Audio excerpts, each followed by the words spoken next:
Good evening. Good evening.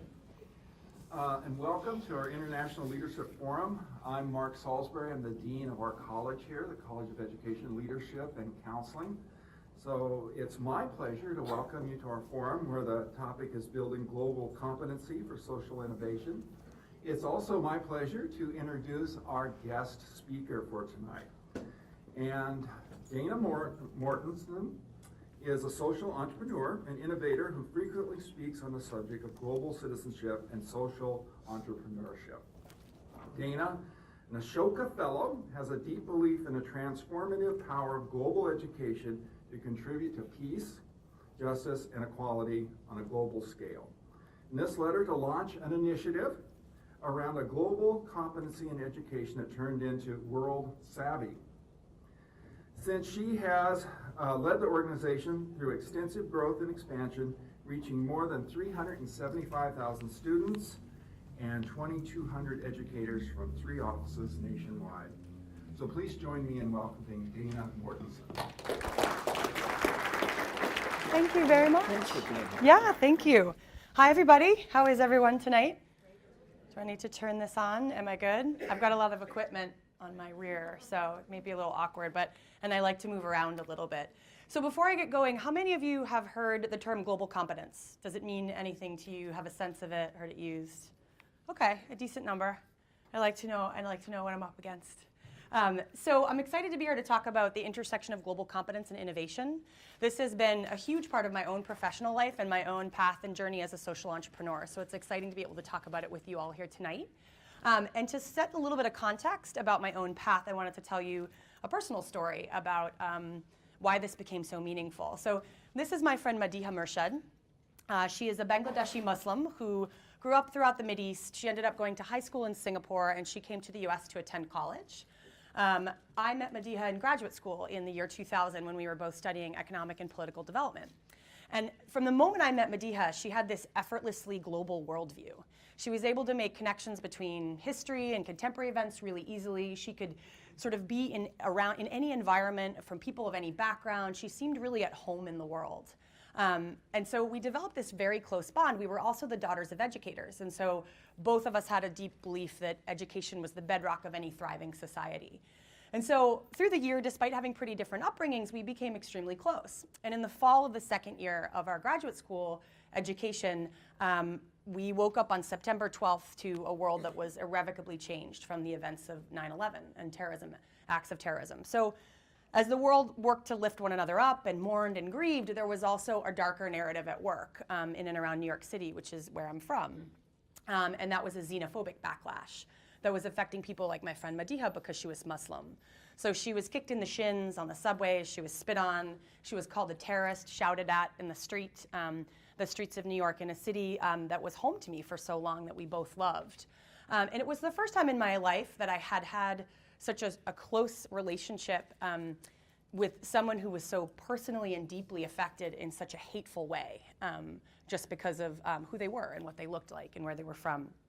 And so while I grew angrier about this, Madiha grew more empathetic about it. And she turned our conversations into contemplations about what it takes, what we do in this world, how we evolve our own worldview. So how is it that we come to understand ourselves, our place in the world, and other people and places, events around us? So we thought about a few things in that context that sort of grounds our understanding of what global competency is and does and how it interacts with innovation, which is what we're talking about tonight. And the first is a pretty simple question. There were 3 elements that we looked at. The first is just who we are.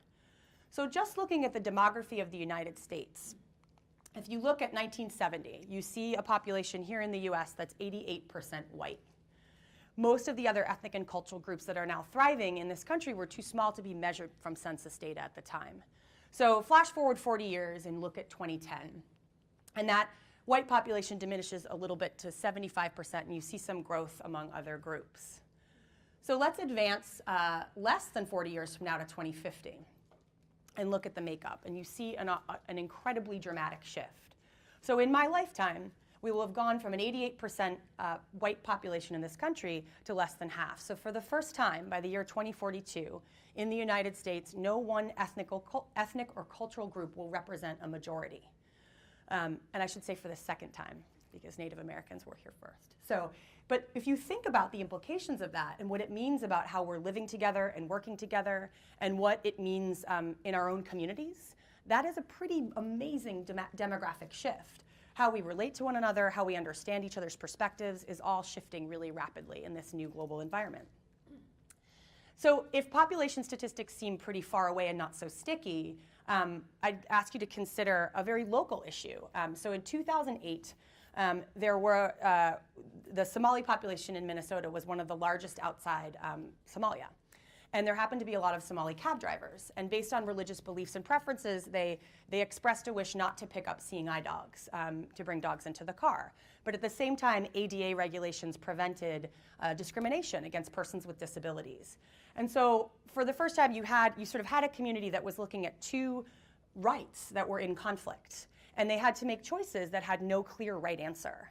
There was a very gray area. And so these are the kinds of challenges as our communities become more diverse, which is an incredible advantage and can be leveraged. But these are the kinds of issues that come up that communities need to understand how to work together, understand one another, and find inclusive, equitable solutions. So the second thing that we thought about is how we started to work. So if we know who we are and who we're going to be, what is work going to be like? What is professional preparation going to mean in the 21st century? And what we know now is that here in the US, 1 in 5 jobs is tied to international trade. And that represents almost 1 million jobs in the state of Minnesota. And in Minnesota, that growth has been more than it's grown more than 102% since I graduated from high school. So you're looking at a huge growth in the international space. And you're thinking about how that changes every aspect of business. It changes your employee base. It changes your consumer base, especially considering what we know about changing demographics. It changes your supply chain, everything about what you do.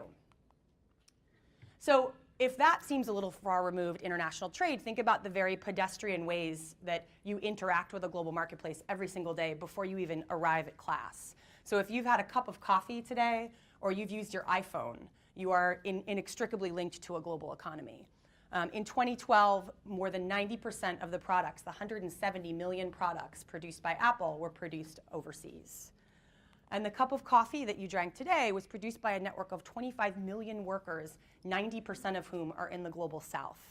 So I hear a lot when I talk about global competence and connectivity, someone says, well, you know, I live in X, whatever X is, whatever fill in the blank is, because there's a presumption that we can be separated from this or we can be distant from it in some way. And the reality is that everything about our daily lives is changing and making that just not true anymore. Every locale is now global.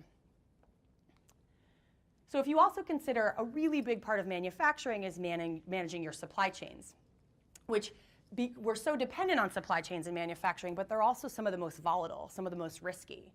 So of all think about the huge manufacturers, Target, other companies you know, 60% of those companies receive about a quarter of their supplies from a single source. So supply chains, more than anything, are affected by geopolitical instability. They're affected by natural disasters. They're affected by labor disputes and strikes. So imagine having an understanding of these issues, knowing that climate change may change weather patterns and increase the severity of some of our natural disasters, knowing that democratic uprisings in different places may create geopolitical instability that changes what is happening on the ground, or global health crises that affect multiple countries, many of which may be players in this chain, in this supply chain. So this one aspect of doing business is changed completely. You literally have an advantage from a business perspective the more you know and understand about those issues, those people, those places, and the processes that are impacted by globalization. So Deloitte conducted a human capital trends survey in 2014. They went to 90 countries across all kinds of industries and asked 2,500 respondents to reply. And what they were trying to understand is, what does this all mean about who we need in the workplace? So your preparation as graduates, what does it now mean to be officially workforce ready? And what they found won't be surprising, that in this more global and interdependent world, everything looks different. So you have a global multi-generational workforce. You have social, political, regulatory issues on a global scale that are changing the focus of business. You have mobile, social, cloud computing that's exploding. and technology that's changing the way we communicate with each other, with our customers, with our suppliers. So what CEOs are now telling us for the last several years is that what they're looking for is not just technical knowledge. In fact, technical knowledge is becoming less valuable than what graduates can do with that knowledge. Can you think critically and analytically? Can you be creative? Can you navigate change? Can you be agile? And are you comfortable in ambiguity? Because the common thread between most of these things as the global landscape shifts and brings everything in closer contact and becomes more interdependent is change. It's a new atmosphere that's characterized by change. So as we thought about who we are and how we work, the third thing we looked at is what kinds of problems will we face in the 21st century? If we know all these global forces are at play, what is that going to mean about the kinds of things that we're going to address and have to solve? And so I'm going to take an example from Madiha's home country, Bangladesh. When we thought about these challenges, the two things that seemed most to be in common were that 21st century challenges were complex and connected. And so take, for example, Bangladesh. So this is Bangladesh. It's in South Asia. It is one of the countries most impacted, most severely impacted by rising sea levels caused by climate change in the world. Bangladesh is approximately the size of Iowa, but it has a population roughly equivalent to half the United States of America, 150 million people. By the year 2050, they estimate 17% of Bangladesh will be underwater, and an estimated 50 million people will have nowhere to go. They will have no livelihood, they will have no job, they will have nowhere to live. So imagine for a moment taking half the population of the US, moving them to Iowa, and flooding almost 20% of it. So the thing that's interesting about these kinds of challenges is that they have global causes and global consequences, much like most of what we encounter in the 21st century will. No one country caused climate change, no one individual caused it, and no one country or individual can solve it. We're long past that. So the kinds of problems that we're encountering really mean that we have to work creatively, collaboratively, cooperatively, across borders of all kinds in order to address this. To provide a little bit of a more local example, this is Louisiana. Louisiana's coastline is disappearing at the rate of a football field an hour right now. So this is a map of land loss from 1932 to what's projected by 2050. It's the largest forced migration for environmental reasons in the history of the country. So Bangladesh seems far away, right? You might be able to apply the thought that, well, I'm not going to go there, and that refugee crisis won't affect me, and even if it spills onto other borders, it's not an issue. Even if it affects companies, companies will find somewhere else to produce their garments. But the reality is these kinds of problems and the skills that they require us to call upon to solve are everywhere. Same issue, global cause, global consequence. So when Madiha and I stepped back and said, now we understand, or we think we understand, a fraction of how the world is changing, and how can we think about the ways in which the world is changing, what becomes really evident is that innovation is critical. It's increasingly critical. The level of creativity that we needed to address problems 20 and 40 and 60 years ago is not going to cut it looking into the future. And so when we founded World Savvy, we thought, well, what does that mean about how people need to be prepared for it? What should it look like to have people who are able to think critically, have knowledge, skills, and dispositions that prepare them for the global future that we're going to inherit? They're going to inherit. And that's global competence to us. So I want to tell you a little bit about how we think about what that is and how we define it. It's not a checklist. It's not something you sort of go down and check off and you're done. But we think about it as a set of core concepts that frame our understanding of the world, values and attitudes, behaviors, and skills. I should preface this by saying there are many ways to define global competence. You can find other definitions. This is how World Savvy, and we've worked in conjunction with Columbia University and Asia Society to bring our own research together. So this is the tool that we use when we do our work. So in terms of core concepts, we're thinking about things like understanding the complexity and interdependence of issues, that things aren't black and white, that they're often connected, they're complex, that root causes fundamentally affect diverse global forces, events, conditions, and issues, that our current world system is shaped by historical forces. So understanding the intense connection between history and contemporary issues and the future. And then our understanding of our own culture and our own history is key to understanding other cultures and history. We think about skills like investigating the world by framing questions, analysis, synthesizing relevant evidence. Being able to understand different perspectives and articulate those. Selecting and applying tools and strategies to communicate and collaborate effectively, again in a global context. Active listening and inclusive dialogue. Fluent in 21st century digital technology. And resiliency. This is a really big one. When you think about the amount of change coming towards us in the 21st century, resiliency is a big skill set. Comparative creative thinking and problem solving, so innovators. And then we think about values and attitudes.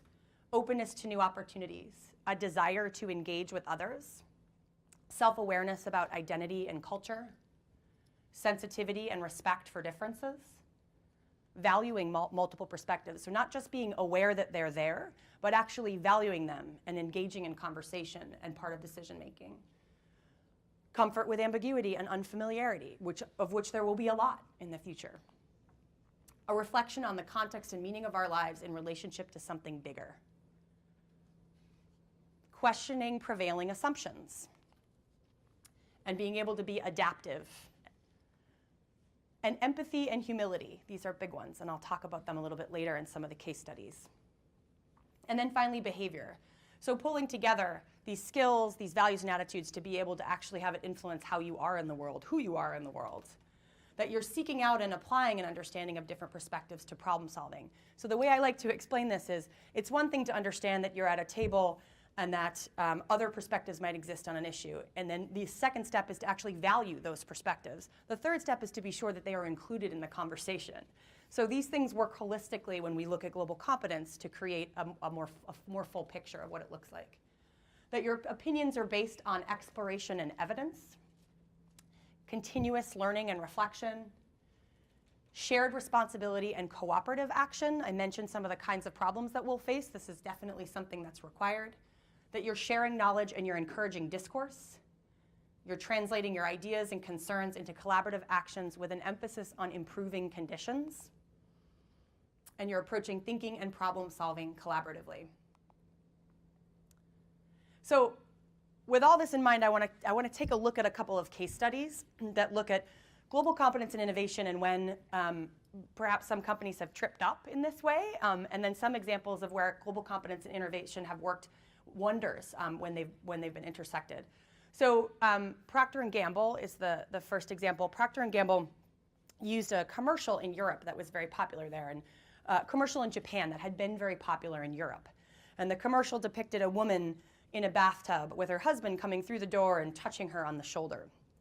And it was a terrible failure in Japan. Does anyone know why? It was terribly offensive. Because in Japanese culture, that was considered an extreme invasion of privacy and immodesty, and it was deemed extremely inappropriate.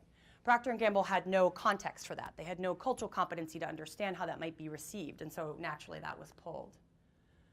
Pepsodent makes a lot of products, but they make a tooth whitening toothpaste, a whitening toothpaste. And they were trying to launch it in South Asia, and talking about the benefits of tooth whitening without realizing that within local culture, most of the locals chewed betel nut, which blackens your teeth, which is considered quite beautiful in local culture. So they literally were working completely against a respected cultural norm without having any idea that that was the case.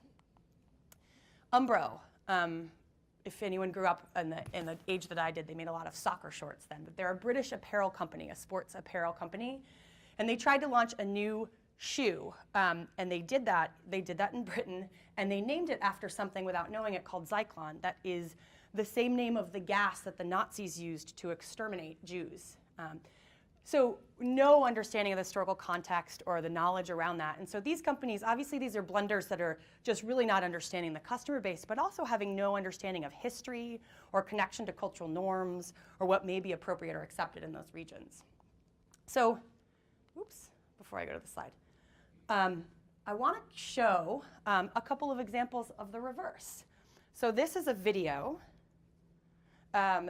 that shows, I'll play the video and then I'll talk to you a little bit more about what it shows because you'll know. We need to, I don't know how to dim the lights. That's beyond my, I should, however, know how to, there we go. Okay. This project was different than others. In this case, good design could save lives in a very real sense. If we got this right, people who previously would have died from a common battlefield injury would now instead be able to make it home to their family.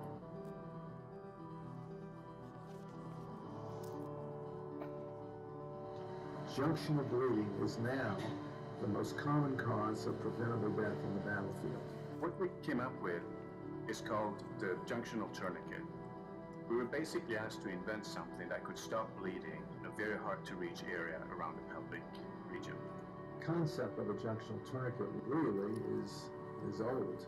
There had been one product that was FDA cleared called the Combat Ready Clamp. And it was large, bulky, and there's also some discussion that the device would not be ideal for a pelvic fracture. I am an orthopedic surgeon, and I wanted something that even an orthopedic surgeon could operate. What he meant by that was not really, the lack of training or preparation of the medics. It was rather the stressful, really high stressful and dangerous situations and the environment these devices or these products are going to be used in. It had to be really easy to use. It had to be really quick and intuitive to apply and use. Also, I wanted something that had an elegance of design. Simplicity, is best. With some simple printed graphic illustrations on the inside of the device makes it really intuitive to use in the emergency case. By using some of the already existing and approved parts, like the quick release buckle, it not only saves time, it's also already familiar with the medics. The target compression device is repositionable, but uses an OEM pump to inflate. We quickly realized that with a functional design like this, our normal progression through sketches and digital modeling was not appropriate. So we started to build prototypes really from the get-go of this project. This project also created a great opportunity for us to collaborate with our clients in new ways. Sam could use their manufacturing facility to quickly sew and cut prototypes of the soft goods, and we could quickly model out and create the hardware parts. And it seems like weekly we hear from someone else who's tested the device, and they come back and said they like it very much, and we couldn't be more pleased at this point. Sam's junctional tourniquet was really one of our most rewarding collaborations. The more of these products that ship, the more lives we can save.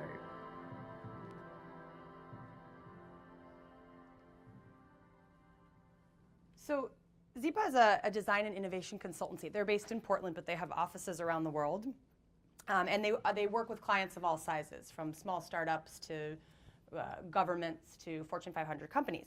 And what I like about the example is that they were using global competence as a lever to spur innovation. And so not only do they need a deep knowledge of modern conflict. What happens, what kinds of circumstances arise, and what kinds of injuries arise from those circumstances.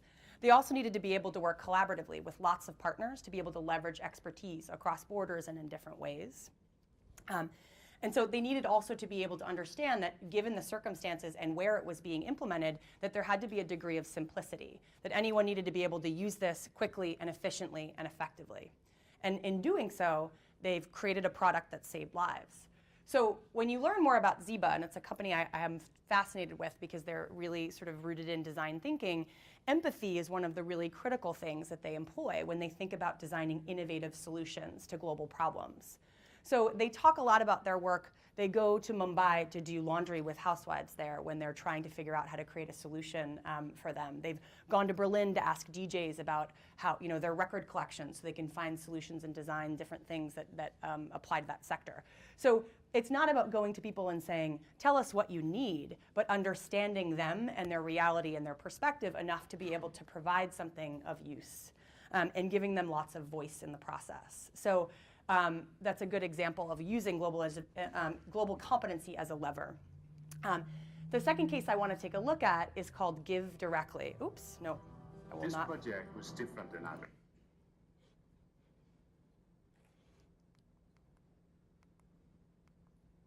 Okay. So the second example I would like to give you is Give Directly. So has anyone heard of Give Directly? Wow, okay. So they started in Cambridge in 2008. And it was essentially a group of graduate students from Harvard and MIT that were focused on economic development. And what they found was mobile banking was exploding, and it was exploding throughout Africa. But not a lot of nonprofits were using that as a lever to help the most vulnerable populations there. Cash transfers, essentially. And so what they did is it's a really simple, this is an innovation inside an innovation. So you essentially donate through the Give Directly website. Give Directly has ID'd poor households in Kenya and Uganda. And the way they've done this, which is the innovation inside the innovation, is that they used Google satellite imagery to identify across those countries. They go village by village to identify houses that have thatched or metal roofs, which gives them a sense of sort of relative poverty levels. It's an indicator in most villages. And so they were able to use that to create a web application that allowed them to see village by village how many people were living in abject poverty. And they worked with a design company to do that, a group of engineers to do it. And the way the model works is it's one of the few that just give cash. There's no presupposed notion of you must use it to put a roof on your house, or you have to use it to put your child in school, or you have to use it to build a well. It's putting faith and trust back in the hands of poor people. And so one of the things that I like so much about the example is it personifies the humility that's also required when you're innovating in a globally competent way. Because a lot of international development has presumed that we know best and that they, the recipients of aid, don't. And so it sort of turned that notion on its head and really challenged the prevailing assumptions that we have about international aid and humanitarian assistance. Once you give on the website, they directly transfer the donation electronically to the recipient. They receive cash. Those recipients pursue their own goals. They're not told what to do with it or directed in any way. But they do give feedback through anecdotal evidence. They do impact reporting. And recently they did a randomized controlled trial, the sort of gold standard of evaluation in the field. And what they found was really fascinating. So about a 28% annual return when you just give cash. And remember, nobody's just giving cash. It's not something that's really done in the humanitarian aid field. They were finding that despite what some people, your assumptions might be about what poor people would do when they get money, they didn't spend it on tobacco, alcohol, gaming. They increased their assets by 58%. So they chose to spend it on different things. So one of the really great stories in that category was that one man decided to actually buy an instrument. That's how he invested the money. Ended up playing at weddings and other things throughout and created a business. He created a business that sustained his family, that then allowed him to have income to buy a roof, to buy other things that ended up creating a more sustainable path for his family. And that choice was his to make. There was a 42% reduction in the number of days children go without food. So again, putting the decision in their hands to make responsible choices. And mental health. So one of the most innovative things about it is that poverty is really a limitation of choices. So the idea that someone can give you money, the dignity that comes with being allowed to make a choice that's connected to that is really profound and is evaluated and represented when we look at international development. As opposed to someone saying, like I would to my 3-year-old, here's this money, here's exactly what you need to do with it. So it was an interesting and novel concept, but so simple in that way. And inside the innovation, they were using technology in a really innovative way to identify people who may need this assistance most. So I'm going to give you a really local example from World Savy's programs. And I haven't told you what we do, but we work with K-12 schools. We work with middle school and high school students, teachers, schools, and districts to embed global competency into teaching and learning throughout the K-12 experience. Our hope is that one day, every graduate in the United States graduates globally competent and ready to engage in the world. And so one of the things students do are these knowledge to action projects, which are essentially an opportunity for them to flex their muscles as social entrepreneurs. So one of the groups of students in St. Paul were looking at sustainable communities really broadly and trying to consider the connection between culture and food. And they decided to focus really locally on school lunches. And they looked at St. Paul, a district which is incredibly diverse, represents languages and cultures and ethnicities from all over the globe, but yet the school lunches were pizza and chicken nuggets and very basic sort of American fare that was culturally not appropriate for a lot of the students that were in the school. And so they ended up polling students across the school. This is a group of Somali immigrants, actually. Polled students across the school. What would they like to eat? What would be meaningful to them? What's their connection between culture and food? They did some research around how would it change food waste on the school site if they could actually have people eating more of the food that was there, and then lobbied to change the school menu so that it was a more culturally appropriate offering. So this is a small innovation. It's very localized. It's something that students in our program did. But they both designed the innovation using global competency to implement it, but also with global competency as the means to the end, as the end result and the outcome. So the question that we ask, thinking about the connection between innovation and global competency, we spend a lot of time thinking about this at World Savvy, is given that the world is changing in this way, and given that innovation is so critical, and globally competent innovation even more critical, are we ready? Are we in a place now where we're actually producing graduates that are capable of doing this? And unfortunately, the answer is no. I think we're getting there and we're making progress, but for the past 100 years or so, it won't be a surprise to lots of you in this room that we've basically had more or less an industrial schooling model. And a lot of the way that we teach in the K-12 environment doesn't mirror any of the skills that you actually need to grapple with the things that we talked about when we were talking about the changing world. So, for example, subjects are taught in siloed disciplines, even though most of the problems that we encountered, everything that I showed you, required interdisciplinary thinking. It's essential for globally competent problem solving. We have new technology, we have new tools, but our classrooms are set up the same way, the length of the school day, the structure of the school. Generally speaking, not a lot of that has changed. And perhaps most frighteningly, we do what we measure and we don't test what matters. So all the skills that I sort of flashed up as we're talking about global competency are not really a part of anything that we try to measure or assess or understand.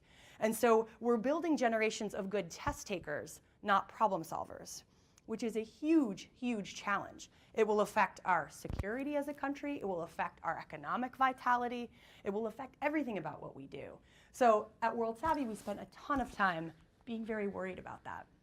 So when we think about what would it look like if we could change those kinds of learning environments so that we were producing innovators who are globally competent, we'd have students that were working in diverse teams on complex global problems that had the ability to try, iterate, fail, get back up again, and try again. We'd have teachers that were taught how to be facilitators instead of deliverers of content.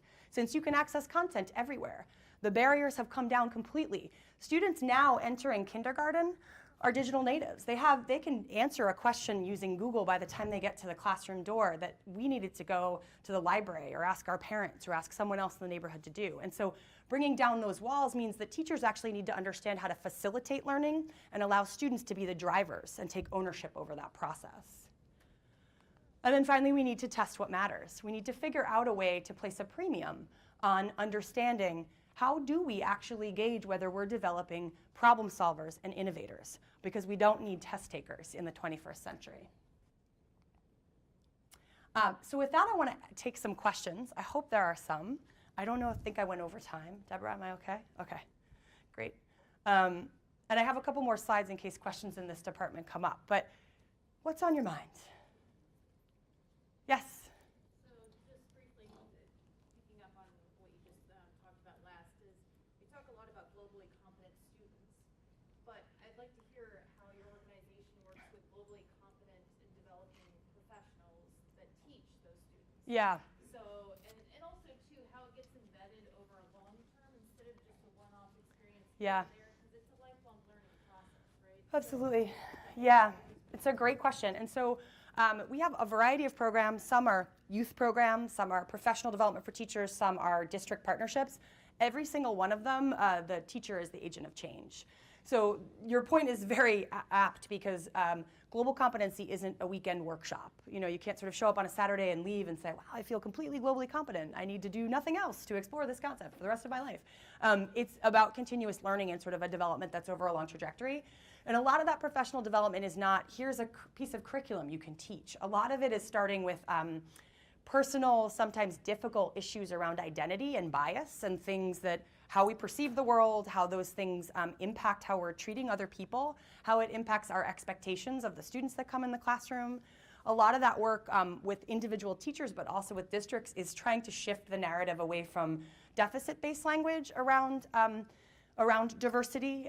We're dealing with the challenge of diversity as opposed to we're leveraging diversity as the asset that we know it can be intellectually, culturally, socially.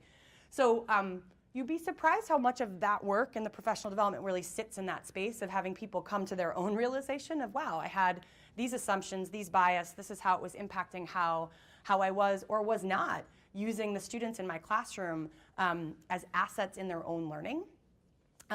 So every one of the programs has intensive professional development. And a lot of it just links back to the global competence matrix. So a lot of what we see happening is teachers actually finding ways to use the matrix to create their own assessment in class so that they're linking what students are producing and doing and thinking about that in a totally different way. So there's lots more we can share, but yeah. Deborah? Oh, I'll follow up later. That's great. Dana, how do you decide what are the global competencies or issues that should, be taught across every K-12 school system? Or do you let the teachers come up? Yeah. Our matrix is our matrix, so it stays pretty much the same, but it's applied differently. So St. Paul Public Schools, we have a partnership with them, and they have a race and equity framework, right? So there are elements of the global competency matrix that we sort of are applying with all the 9th grade teachers in the social studies realm that help use it as a lens. So what we try and tell districts and teachers, and in fact anyone, is that it's a lens on what they're doing. I think especially within education, how many of you plan to be in the field of education at some point? I know we're in a school, but in and around. Okay, so a few of you, that's okay. Your kids will all be in someday. So is that we have a real sort of pendulum swinging. We have an acronym for everything, and then it goes away, and we want kids to know a certain group of subjects, and then 10 years later we need a new acronym for what they don't know about these subjects, or we have a shortage over here. And the reality is, I think the way we conceptualize global competency is this sort of holistic lens. It's like, how do you sort of develop good people who are capable of coping with change, who want to work well with one another, and who are dispositionally and directionally oriented towards problem solving. So we use it as the anchor of everything we do, but it's sort of, we go deeper with different things. So one school we're working with is doing a ton of work with empathy, going very deep on empathy, and that's something that we'll explore a little bit more. Yeah. Do you ever think that it's more than just schools? Like, it's obviously us, Yeah. parents, that, are we teaching our kids what's the most important things, or are we just teaching them by the books? It's a totally excellent point, and the reality is it's actually probably more adults than it is kids. The reality is, and it's a really delicate thing to talk about, there's a story that I like to tell. I don't know if I can tell it here. I was in a school that had a really large Somali population. They had a student coming in from the university who was there to mentor the middle school girls. She was a woman. And she came in, and an administrator that was there popped up and said, "It's so nice to have you here," was really genuinely trying to welcome her and said, "We're so glad to have you here. The girls pray in my office every day. It is so cute." And the girl from the university sort of looked like deer in headlights, and my head went up, and I thought, wait, that is just such a bizarre thing to say. This is something deeply ingrained in their identity. This is something and we've diminished it in a moment, and no one in the room noticed. So it's like the subtlety of that is, I think, and we all do that in different ways at different times and in different fashions. And so the real challenge of the work is that's why we focus more on working with the adults. In this case, it's teachers, but this is, your neighbors, there are hundreds and hundreds and hundreds of stories that I have, and you probably all have, that you might not have labeled as sort of learnings around this that happen every day. And I think the hardest thing is finding ways, the hardest things typically for the people we work with are finding meaningful ways to talk about it that aren't divisive. You know, to basically create some sort of a safe space that says we all come at this from a different place, and how do we encourage people not to shut the door when they're talking about these kinds of things. Does that answer your question? I mean, the short answer is absolutely. Yeah. Yes? I'm curious about like the geographic location that he focuses on. Yeah. I'm sorry. Yeah, sorry, I didn't actually talk a lot about where we're. We founded in San Francisco, actually. We wanted to choose a large urban public school district that had a lot of the same challenges as we were in New York City when the idea was conceived of. New York City is the largest school district in the country, and I mean, lots of districts are dysfunctional, but it was very large and at the time very dysfunctional. So, but we still wanted to be in a place where we would encounter the same kinds of challenges most public school districts did. So we started in San Francisco. We were there for 5 years, teaching, training teachers, and learning a lot, and developing the matrix, developing through trial and error, through a lot of anecdotal feedback. We worked with professional evaluators from the start. Someone who's local here named Michael Quinn Patton, who does developmental evaluation. And if you are a budding social entrepreneur, I would highly recommend that you read his materials. It's one of the best evaluation frameworks for understanding how to evaluate dynamic change. So many of the tools are sort of linear, and developmental evaluation is a really wonderful tool. And he just came out with a new book. So after we did that in San Francisco, we knew we wanted to have a national footprint because we're interested in systems change. We'd like our voice to be resonant enough at a national level to say it means something different to go to school in the US in 2020 than it did in 1980. So we expanded to New York City and then here to Minnesota in 2007 and 2008 respectively, just for the challenge of starting a new office in the worst recession of all time. But yes, that's what we did. And we've been here since. This is actually, Minnesota is the fastest growing state for the work that we do, which is interesting and is always the first thing I say when I answer people that say, why Minnesota? So. Yes? How do other social factors and access to resources such as computers and the internet influence the way that you reach students? That's a great question. To back up a little bit, one of the reasons I didn't mention this when we sort of founded was that one of the big issues I found within the education reform movement is there was an assumption that students, we talk a lot about the achievement gap. You can't escape it in Minnesota, right? People talk about it all the time here. And the students who are sort of at the bottom of the achievement gap are predominantly minorities. And no one ever asked the question, the analogy my friend gave that I thought was a really apt one was around broccoli. So students from particular demographics are not doing as well with math and reading. And so, like a child that doesn't want to eat broccoli, instead of cooking that broccoli in a quiche and baking it in a casserole and covering it in cheese, we said, you're going to have 3 servings of broccoli every day, and you're not going to eat anything else. And by the end of this year, you're going to love broccoli. It's sort of a little bit of synonymous to what we did within education in terms of killing and drilling that affected those students the most. And I bring it up because when we got into the field of global competence, it was a little bit elitist. Global ed was elitist. It was like private schools did it. And I would literally talk to people who had high-ranking positions within sort of global organizations that would say, well, do you think you should focus your efforts on the kids that can really use this? Implying that global leadership really was reserved for a privileged few. That's changed quite a bit. There is still a lot of rhetoric, I think, around what kids are ready for. So there's an assumption that, well, you know, if kids are struggling with reading, let them just get that before you layer on anything more complex. They can't possibly grapple with a critical issue. When some of these kids are dealing with more complex, critical, and challenging issues in their lives than, you know, we see before breakfast. You know, it's crazy. So I think that's one of the big things that influenced how we decided to do the work. Technology has not generally been a barrier. In classes that didn't have computers or schools that didn't have computers, those conversations can be vivid and alive and wonderful. And so you're able to do this working with the tools. That's the great thing about technology. It's like the pencil 100 years ago. You know, it's a tool to do things well and better. And so where it's available, we can use it to sort of enhance understanding. And but we're finding fewer and fewer districts that are really hamstrung by lack of access to technology. Now it's more of the sort of institutional racism almost of like chronically low expectations. And this even more than sort of the standard fare because people consider this to be like, oh, well, add that on once you've got everything else down. That has shifted in the last couple of years, where now there's more demand for our services than we can sort of supply. And that was not true 10 years ago, which I consider to be a very good sign about the direction we're going. Yeah? Kind of a follow-up to that. Yeah. Some of the research that we do, we argue that providing an inclusive environment is synonymous with supporting the development of global competency.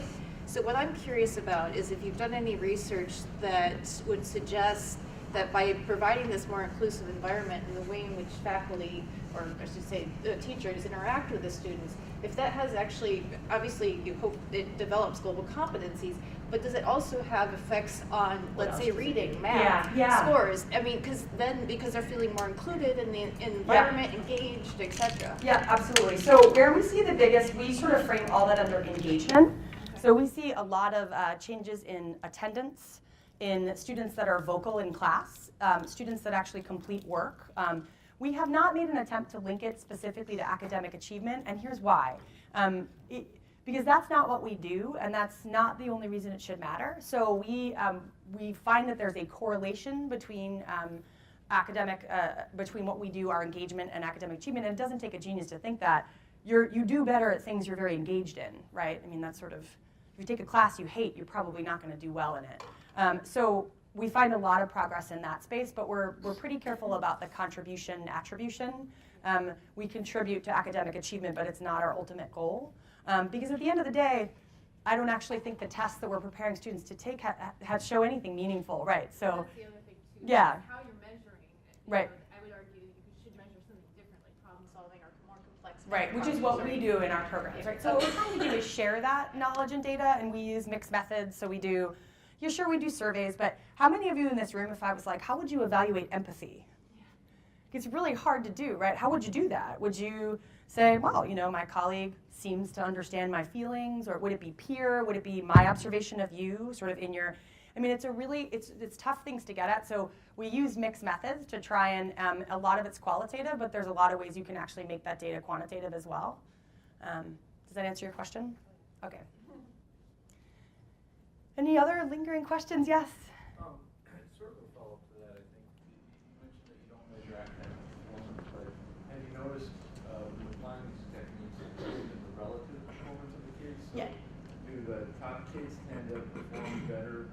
They still remain the top kids under these models, or is there a shift? Yeah. I love that question, and here's why. So here in Minneapolis, you guys familiar with this K schools here? Any names of schools? Okay, so 2 private schools that are here are Blake and Breck, right? And then there's Minneapolis Public Schools. We partner with them, and so North High School, which is one of the high schools that is sort of most challenged in the district, is a partner, and Blake and Breck are in our programs. It's one of the other things about our program that I wanted to stress and didn't, which is that the way we conceptualize diversity. So we'll go to a funder, for instance, and say, 95% of our students in the New York program are youth of color from low-income communities, and they'll say, that's so diverse. I say, no, it's actually not. It's quite homogenous. It's just a different population. And so we're big believers that if you're going to develop global competency, you actually need groups that represent a broad range of diversity, including socioeconomic.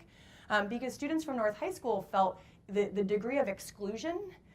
Learning about global competency within their classroom was one thing, but then coming to sit around a table like this with students from Blake and Breck, their feedback from that experience was so different from the students from Blake and Breck. What they said is, I felt legitimized, because nobody had ever asked them to answer a question of any consequence before. And whereas Blake and Breck students had been, and I'm generalizing wildly, forgive me, but Blake and Breck students on the whole are asked to answer questions of consequence every day as a part of their academic experience. And so that kind of data that comes back is really telling about those factors. And when someone feels more legitimized and empowered, they're more engaged, they find their voice, they're able to, so that's a lot of what we find. And last year, North High School won the entire competition, and it is independent judging. It's people from the community that come to look at essentially their social innovations and evaluate them for creativity, feasibility, and sustainability. And they won. They beat everyone. So as much as I hate to making global competence competitive, it feels like sort of an oxymoron in terms of how I've described it. It's a really motivating thing for the students in the program, and that's the data we like best and was totally unintended. So while we focus on building global competency, some of the unintended things that derive, like that piece of data, it's a story I love, because for that child, it was hugely meaningful. And the design of the programs, and am I going way too long? No. the design of the programs, the other thing that I talked about, creating learning environments where people can be drivers of their own learning, where you're not telling them what matters, has a huge impact on the experience for youth from different backgrounds. And so the example I'll give is, we choose these really roomy themes. Every 3 years, we have 3-year themes, and the theme is sustainable communities. So if I asked you what that means, you might say environmental sustainability. If I asked you what that meant, you might have a totally different answer. We leave it really roomy. So we had students from some neighborhoods that we said, answer the question, what does a sustainable community look like? And some kids latched onto the school to prison pipeline as an issue, because they said, with a quarter of our population in jail before they're adults, what can our community, how can it sustain itself? What is that going to look like economically? What does that opportunity look like for us? And other students looked at the carbon footprint of cars, and there were all kinds of things, because they said we allowed them to sort of develop their own questions and answer, sort of take real stock in what they wanted to learn about. Because the topic really didn't matter, right? I mean, whatever they chose, they were applying the same sort of set of research and inquiry and collaborative teamwork. And so, does that answer your question? Yeah. Now, who knows what global competence is? Oh, come on. All right, thank you. Well, yeah, sure. First of all, I think adding the competitive edge to it is a good thing. Yeah. A lot of the research that I've been doing for my dissertation work in corporate, it is one thing that's very obvious to me is this whole idea of how do we compete. Yeah. So the sooner you learn to compete on a global basis with global competencies and compete fairly, the better off we are. So kudos to you on that. One last question from me, and please ask more questions if you have them and we have time. Do the kids notice the difference when this is being applied? I mean, do they feel like they're in a different environment of some sort, or they're doing something? Yeah, they do. I mean, that's what the evaluation that we do. A lot of the programs is intensive professional development. So the teacher might not be coming into the classroom screaming, "I'm a world savvy teacher," but they'll feel it in what their curriculum looks like and how it's designed and the questions that they're being asked or that they're being asked to formulate on their own. And then the students in the youth programs, absolutely. I mean, the feedback we get is pretty wide. I mean, we sort of survey around those global competency indicators, but a lot of the anecdotal feedback in the focus groups unearth those kinds of stories. So I think a lot of the students feel a profound sort of transformation. We did, for 5 years, State Department funded immersive international exchanges as a part of our programs in Bangladesh, Peru, Bangladesh around climate, Peru around food security, an inbound exchange with Haiti around social entrepreneurship, and food security in Costa Rica. And those students, I have to say, like, travel, until you can democratize travel in schools, it's a difficult thing because there's an equity issue, but there's no question that those students come back after a month sort of immersed in homestays, looking at issues, meeting people from the country, that they're absolutely evangelical about this. I mean, I still run into people who are like, I saw Phil at my Rotary Club, and he was yapping about his experience in Bangladesh, and they all went on to create some pretty amazing things. One of the students is now in college, and we just learned this because he's part of our alumni board, was in Bangladesh for our first exchange there and came back and then went to campus. And when the factories collapsed and a group of corporations led by the Gap tried to create, I'm forgetting the name of the legislation, I can't believe I'm blanking on it, the legislation that a number of companies joined onto, but there were several that did not. North Face was one that did not. And his school produced all their clothing. It was North Face apparel. And so he organized one of the largest protests on campus to get them to essentially stop buying their clothes from North Face, and it worked. He was a freshman. So he sort of said it like, yeah, and then later I was working on, divestment strategies. And so and that was not kind of a wink in his eye before he saw, he was literally in the Sundarbans in southern Bangladesh looking at land that didn't exist anymore. The sea levels had risen, homes had completely been destroyed, and then he met, they're not even classified as refugees. They're internally displaced people in Bangladesh, but they're not recognized as refugees based on climate.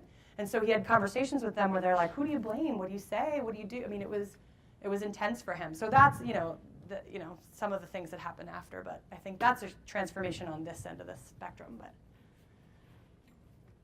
any other questions? Thank you so much, everybody. I'm excited to be able to talk to you all about it. And if you want to know anything more about World Savvy, There's some flyers or cards in the back, and we're worldsavvy.org. So we have lots and lots of volunteer opportunities.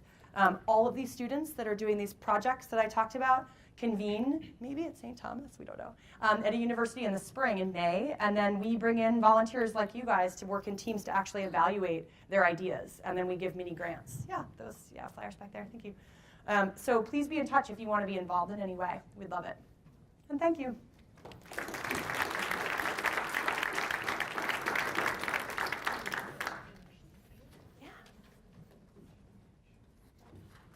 Just a quick wrap. Is this on? Yep. Just a quick wrap up before y'all venture home in the cold weather, so you can cozy up at home and stay warm. I just want to thank Dana for sharing this very relevant topic with us on global competencies and about her work with Ashoka and World Savvy, which was her, I think, yes, indeed, your Ashoka project. Yes, indeed. Ashoka is very important to the University of St. Thomas. I'm not sure if you're all aware of it, but Dr. Sullivan, the current president, is a big proponent of changemaker universities, which is something that Ashoka started, and she is working hard to make the University of St. Thomas a changemaker campus. I'm Deborah Cullen, by the way. I'm filling in for Dr. Bongila while he is taking a much-needed sabbatical. Filling in part-time. I'm certainly not putting in the hours Dr. Bongila does. He is the founder and the director of our master's program in international leadership here at the university. I'd like to say we're very proud of that program. We think it's a very unique program in the sense that it prepares the student as an international leader to think about how they're going to positively impact the social environment through economic activity and social activity. So essentially saying it's okay to make a profit as long as you're developing the economy and the profit that you're making is enough, right, not excessive, and that you are measuring 50% of your delivery on social benefits. So essentially what we're calling the social entrepreneur. Each of the students then will take some elective classes that will allow them to focus more on policy or education or the social entrepreneurial end. And the program is also steeped in research and theory. And so we think it's very unique in nature. We lead it from a heart-head perspective. So you have to have the heart to really want to impact social change, but you have to use a good business mind and a good caring mind associated with your heart to make that happen. So very unique from most programs you see.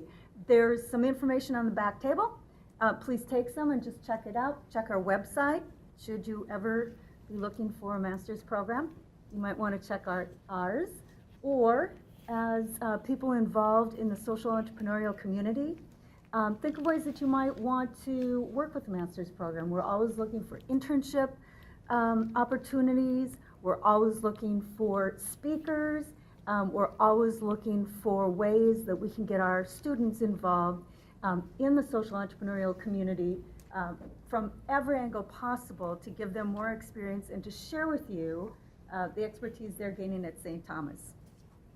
Lastly, I want to thank all of you for coming here. Like I said, it's a very chilly evening, and for the robust conversation. There are still some treats on the back table, so grab some on your way out. Lastly, you will be receiving a survey, very short online survey in the next few days. Please fill it out. The feedback will help the program fine-tune this for next year. It's been going on for several years, but we always try and make it better. We hope, I hope, you're walking away with some new ideas, that the wheels are spinning about what you're going to do with them. Please come back next year for our forum and invite a friend or two or three. More is better. We can find a bigger room. A lot of work goes into this, and we'd like to see the innovative thoughts reach a very broad space in our local community. So fill that out. I've heard that there might be a drawing for a prize for those who fill it out. So please do. And again, just thank you so much for being here, and safe travels home. Thank you.